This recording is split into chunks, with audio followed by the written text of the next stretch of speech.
እሸቱ አፈቀላጤ ነው። በጣም ከሚገርመ እኛኛ ሲመጣ ጎንበስ ይያለ እሻባስ በጣም ለስላሳ እንደበስ ነው ያለው። እኛን አላቆየንም፣ በደቂቃ ነው ያሳመነን። እንደዚህ አርጌ ምንድነው ያለን ፕሮጀክት ልሰራላችሁ የሆነ እቅድ ምናምን በቃ አቅዳችሁ ሰጡኛላችሁ ሰራላችኋለሁ ነበር ያለን እንጂ እንደዚህ አይነት የተዳፈነ የታሪክ ብልሽት ያመጣል ብለን አላሰብንም ነበር። እሸቱ አፈቀላጤ ነው። በጣም ከሚገርመ እኛኛ ሲመጣ ጎንበስ ይያለ እሻባስ በጣም ለስላሳ እንደበስ ነው ያለው።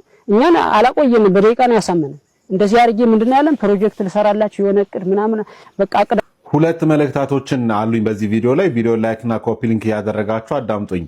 የመጀመሪያ መልእክቴ ለእግረኛው ሚዲያ ባለቤት ለጋዜጠኛ ተክለ ሃይማኖት አዳነ ነው። ተክልዬ በጣም የቤተክርስቲያኒቷ እንደምትወዳት በደንብ ይገባኛል። እንደዚህ አይነት ጉዳዮች ግን ቢበቃህ ጥሩ ይመስለኛል። አጀንዳዎችን ወደዚህ እያመጡ አንደኛ አንተም ነገ የምትጸጸትበት ጉዳይ፣ ሁለተኛም ነገር ደግሞ የማይረባ ረባ የሌለው ነገርን ቢቆም ይሄ ነገር ጥሩ ይመስለኛል። ሁለተኛ ለመነኮሳት አባቶቻችን እንዲህ አይነት ጉዳዮችን ወደ ሚዲያ ሲመጣ ምናልባት ከጀርባው ሆኖ እናንተም ሂዱ እንደዚህ ማድረጉ እያሉ የሚመጡ አካላት ሊኖሩ ይችላሉ። ግን ይሄ ነገር ቢበቃ አይሻልም ወይ? የምንኩስናስ ግብሩ እንዲህ ነው ወይ? ልጅ ነው እሸቱ፣ የቤተክርስቲያኒቷ ልጅ፣ ያውም ደግሞ በጣም ብዙ መልካምና በጎ ምግባራትን የሚሰራ የቤተክርስቲያኒቷ ልጅ ነው። ካጠፋ ጠርታችሁ ይሄ ነገር መስተካከል አለበት ብላችሁ በራሱ ሚዲያ እንዲያርም ማድረግ አይቻልም ወይ? አንድም ደግሞ ልጁ ጥፋት ከሆነ ያንን ደግሞ ለሰራበትን ቪዲዮዎችን በጣም አብራርቶ በዛ ላይም ደግሞ ይቅርታ ጠይቆ መነኮሳቱም በቤቱ ድረስ ተገኝተው በዛ ጉዳይ ላይ ተነጋግሮ የተፈታ ጉዳይስ አይደለም ወይ? ስለዚህ እንደው ቢያንስ በዚህ ዘመን ላይ ለቤተክርስቲያን የሚተጉላት የሚለፉላትን ልጆቿን በተለይ ደግሞ በዚህ ዘመን ላይ ውድድሩ ሰፊ በሆነበት ሰዓት ላይ እንደው ገፍተን ልጆቻችንን ባንጥላቸው ጥሩ ነውና እባካችሁ አባቶቻችን እናንተም ይብቃችሁ። አደራ ልጅ በዋልባ ህግ የሴት ገዳም ብለ እንዳታስተላልፍ። በዋልባ ስርዓት በዋልባ ህግ ፈጽሞ ሴት የሚባል ነገር የለም። እነሱ ጥገኞች ናቸው፣ አፈር ጠባቂዎች ናቸው። እህል ቤት ላይ የሚቀመጡት በእኛ ስር ታዘው ነው የሚኖሩት። ሰቋርንም አብረታንተንም እንደምሳሌ አንስተን አናግረናል። ምክንያቱም ሰቋርም አብረታንቱም እናቶች አሉ፣ ግን በአባቶች ስር ሆነው እና ሰዎቹ ለገንዘብ ብለው እንዳያታልሉ እስከዚህ ድረስ ተነግሮታል። እሺ ብሎ እንሄደው እሺ አባቶች እሺ እንደው ከመርገም ዳንኩኝ እንደው ልቀሰፍ ነበር ወዘተ ብዙ ነገር ብሎናል።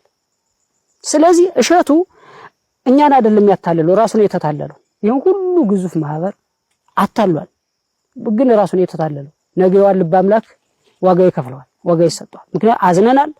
ብዙ ነው ያለቀሱ አባቶች። ሁላችሁም ባለማተቦች ይሄ ቪዲዮ የደረሳችሁ ለእሸቱ ዶንኪ ቲዩብ ለእግረኛውና ለነዚህ አባቶች ታደርሱልኛላችሁ። ሁላችሁም ሼር አድርጉልኝ። የምናገረው ነገር አለ፣ ሙሉ ተመልከቱት፣ አዳምጡት። እሸቱ አፈቀላጤ ነው። በጣም ከሚገርመ እኛኛ ሲመጣ ጎንበስ ይያለ እሻባስ በጣም ለስላሳ እንደበስ ነው ያለው። እኛን አላቆየንም፣ በደቂቃ ነው ያሳመነን። አባቶች ምን እየሆናችሁ ነው? አልገባኝም።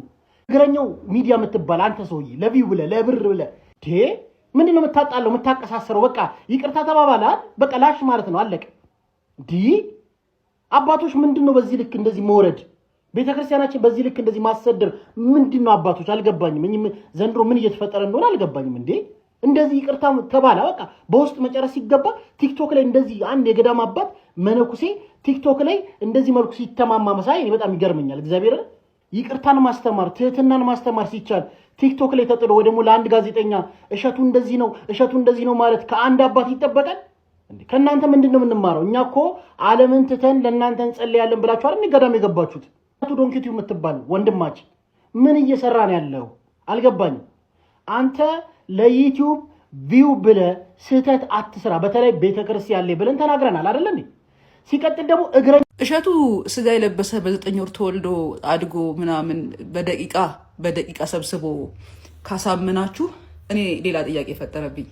ያ የማይሞተው የማያረጀው ከአዳም ጀምሮ ያለው ኤክስፒሪየንስ በማሳት እጅግ በጣም ኤክስፒሪየንስ ያለው እንዴት ነው እየታገላችሁት ያላችሁት? እንዴት ነው እያሸነፋችሁት ያላችሁት? እኔ እዚህ ጋር እሸቱ ትልቅ ሚስጥር ነው የገለጠው።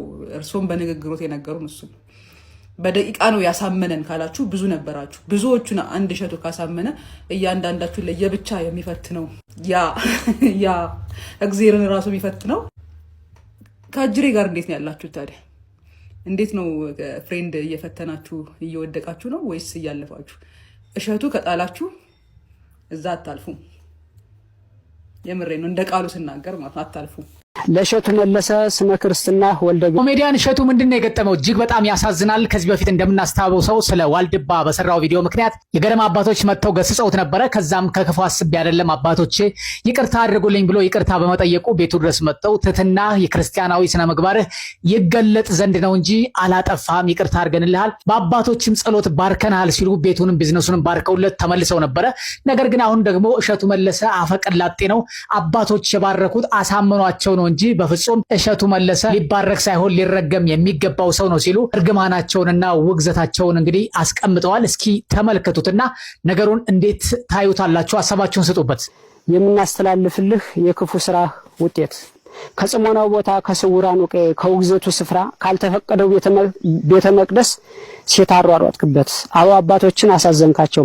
ስለ ዋልድባ ታሪክ ስንነግርህ ስለ ቃል ኪዳኑ ስፍራ ስናብራራልህ ስለ እውነታው ስናወራህ አንገትህን ስትነቀንቅ የነበረው ለካ ከአንገት በላይ እንዲሉ ከአንገት በላይ ነበር። ዋልድባ ስርዓት ፍጹም ነውር የሆነውን ስርዓት የከለከለውን ሴቶችን አጠራቅመህ ዋልድባ የሴቶች አንድነት ገዳም የሚል አዲስ ነገር ለዓለም አስተዋወቅ።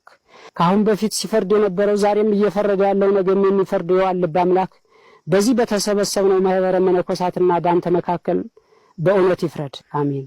ደበቱ ለስላሳ ነው፣ ሲናገር ቀልጣፋ ነው። እኛ ያየነው አናውቀውም ከዚያ በፊት አባቶችን የሚል ዝቅ ይላል። እነሱ እንዴት እንዳሳመናቸው ነው አሁን እኛን የገረመን።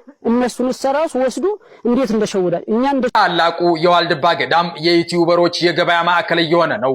ገዳሙስ አስተዳደር የለውም ወይ? ዘገባው የወሎ አዲስ ሚዲያ ነው።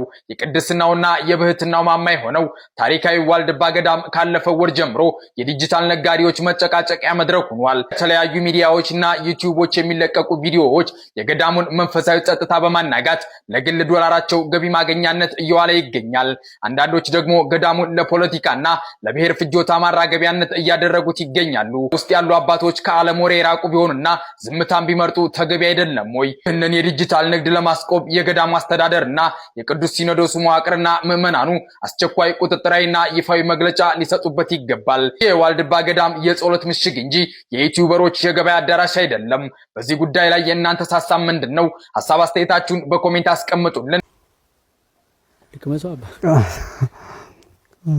ምንም አይለኝም። ምንም አይል የአባቶች መንፈስ ቅዱስ ያሳድራል። የመንፈስ ቅዱስ ማደሪያ ያደርጋል። ከዓለም የተለየ ምግብ ስለሆነ ዓለማውያን የሚቸገሩበት ነው። መናንያን ግን እንደ ስኳር እንደ ማር የሚጣፍጣቸው ጌታ ይባረክላቸው። ሐሞትና ቅርቤ ሆምጣጤ ደሞልቅ ይሄ መልሳል አባ እንግዲህ ካልተቻለ መልሰው ወይ አልቻልኩም።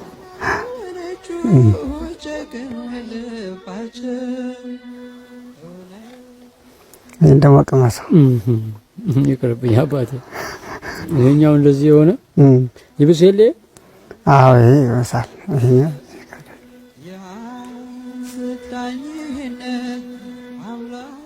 አልቻልኩኝም አባ። አይደው ሞክረው ትንሽ በምን ልዋጠው? ውሃ አለ እንዴ አባ? ውሃ እናምጣለን። መዋጫ? አዎ ውሃ ከኔና ይዋጥ ለመድኃኒት ቶሎ እንኳን የነፍስ መድኃኒት ነው። ልክ የስጋ መድኃኒት መራራ ይዋጣል። ይሄ እኮ የነፍስም የስጋ መድኃኒት ነው። የአባቶቻችን በረከት ነው።